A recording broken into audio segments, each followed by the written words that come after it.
They aren't here to say goodbye when they ask to withdraw treatment. We FaceTime so they can say goodbye. We stop the drips, we turn off the ventilator, and wait. Your hands upon theirs. You think of their family at home sobbing. Someone starts saying a prayer. You can't help but cry. This isn't what we do.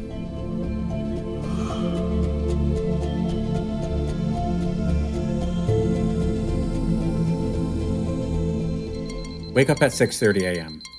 Priority is making a big pot of coffee for the whole day. Because the place by the hospital is closed. The Starbucks too. It's all closed. On the walk, it feels like Sunday. No one is out. Might be the freezing rain, or it's early. Regardless, that's good.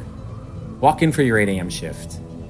Immediately struck by how the calm of the early morning city is transformed.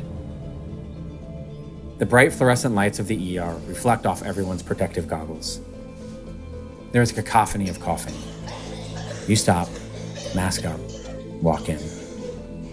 You take sign out from the previous team, but nearly every patient is the same, young and old. Cough, shortness of breath, fever. They are really worried about one patient, very short of breath, on the maximum amount of oxygen we can give, but still breathing fast. You immediately assess this patient. It's clear what this is and what needs to happen. You have a long and honest discussion with the patient and family over the phone. It's best to put her on life support now, before things get much worse. You're getting set up for that, but you're notified of another patient coming in. You rush over.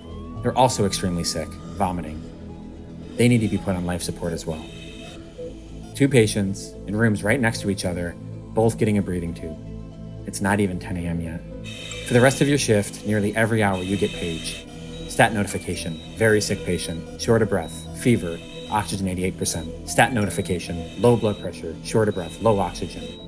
Stat notification, low oxygen, can't breathe, fever. All day. Sometime in the afternoon, you recognize that you haven't had any water. You're afraid to take off the mask. It's the only thing that protects you. Surely you can last a little longer.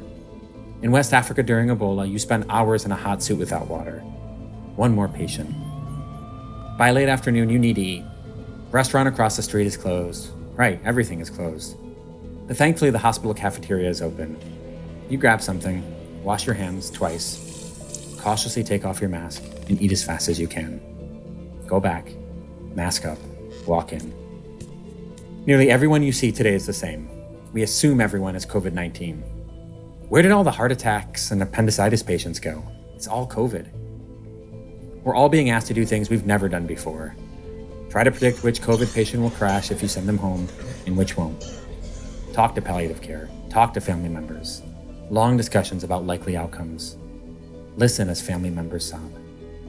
They aren't here to say goodbye when they ask to withdraw treatment. We FaceTime so they can say goodbye. We stop the drips, turn off the ventilator, and wait. Your hands upon theirs. You think of their family at home sobbing. Someone starts saying a prayer. You can't help but cry. This isn't what we do. You stand by. You wait. This isn't what we do. You stand by. You wait. Time of death, 7:19 p.m. When your shift ends, you sign out to the oncoming team. You share concerns of friends throughout the city without personal protective equipment. Hospitals running out of ventilators. Colleagues have already gotten ill. Some have survived the disease. Unfortunately, other colleagues in the city have not. Before you leave, you wipe everything down. Your phone, your badge, your wallet, your coffee mug. All of it. Drowned it in bleach. Everything in a bag. Take no chances. You walk out and take off your mask. You feel naked and exposed. The streets are empty. You get home, you strip in the hallway. It's okay, your neighbors know what you do. Your wife tries to keep your toddler away, but she hasn't seen you in days, so it's really, really hard. Run to the shower. You look in the mirror. Indentations of the goggles are still deep on your face. Blisters on the bridge of your nose. Hot shower. Rinse it all away. Never happier. Time for family. We were too late to stop this virus. Full stop. But we can slow its spread. Stay inside. Social distancing is the only thing that will save us now. I survived Ebola. I fear COVID-19. This virus has not only infected people all over the world, but it's amplified the inequalities that have existed for way too long. At this moment of global crisis, we need global solidarity. And never, ever have scientists, frontline providers, grocery workers, and people doing everything that they can every day to keep our society functioning throughout this, never have they been seen as the heroes that they really are.